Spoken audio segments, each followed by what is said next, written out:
Assalamualaikum dan salam sejahtera. Johor Darul Ta'zim JDT terpaksa mengucapkan selamat tinggal dalam saingan AFC Champions League ACL setelah gagal melakar kejutan di Saitama, Jepun. Kekalahan 0-5 di tangan wakil kelab dari Jepun, Urawa Red, nyata betul-betul memberi tamparan agak besar buat JDT yang sebelum ini berjaya melakar kejutan juara peringkat kumpulan. Walaupun begitu, ini bakal menjadi pengajaran berguna buat kelab tersebut untuk tampil lebih bersedia pada saingan musim depan menerusi persediaan dari segi pemain dan taktikal. Ada beberapa faktor dikesan mengapa JDT gagal untuk memberi saingan lebih sengit terhadap wakil Jepun itu. Faktor pertama adalah persefahaman antara pemain pertahanan lemah. Salah satu faktor utama semalam mengapa JDT tewas ialah disebabkan persefahaman antara pemain pertahanan yang agak lemah. Menerusi gol keempat dan kelima perlawanan antara paling ketara apabila bentuk pertahanan JDT dilihat terlalu lompong sehingga memudahkan penyerang Urawa Red menyusup masuk dan sekadar berhadapan penjaga gol. Selain itu, garisan pertahanan juga berada terlalu tinggi dan mereka gagal menyaingi kepantasan pemain lawan ketika dalam situasi serangan balas selain disiplin yang agak lemah dipamerkan. Kedua gandingan Naso Insa dan Nazmi Faiz gagal memberi impak. Hector Bidoglio telah mempertaruhkan Naso Insa dan Nazmi Faiz Manso untuk sebagai nadi utama JDT pada perlawanan semalam.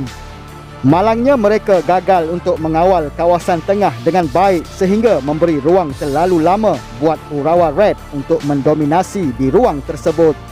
Naso Insa juga gagal untuk mengawal tempo permainan seperti kebiasaan serta Nazmi yang tidak begitu kreatif untuk menyusun atur serangan buat JDT.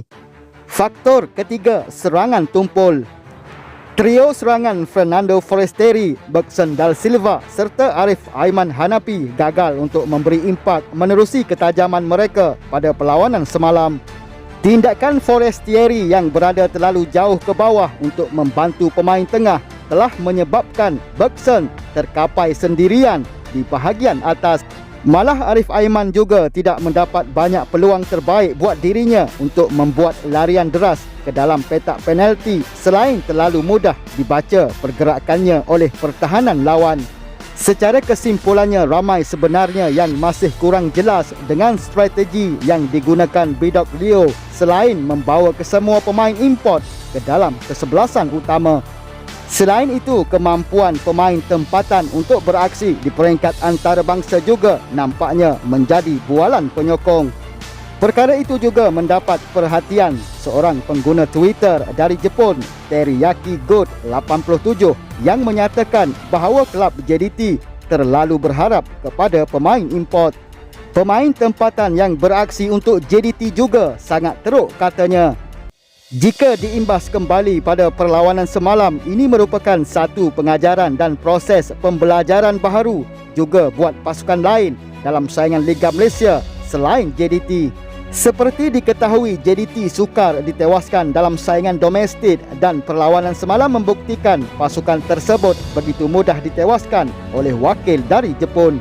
Sekiranya kelab lain nekat untuk turut beraksi di saingan tertinggi Asia itu, maka lebih banyak mereka perlu belajar dan membuat persediaan terbaik agar lebih banyak pasukan mampu memberi sikap berdaya saing seperti JDT. Walaupun tewas, JDT masih boleh berbangga apabila satu lagi sejarah dalam pasukan tersebut telah dilakar apabila melayakkan diri ke pusingan 16 terbaik ACL musim ini.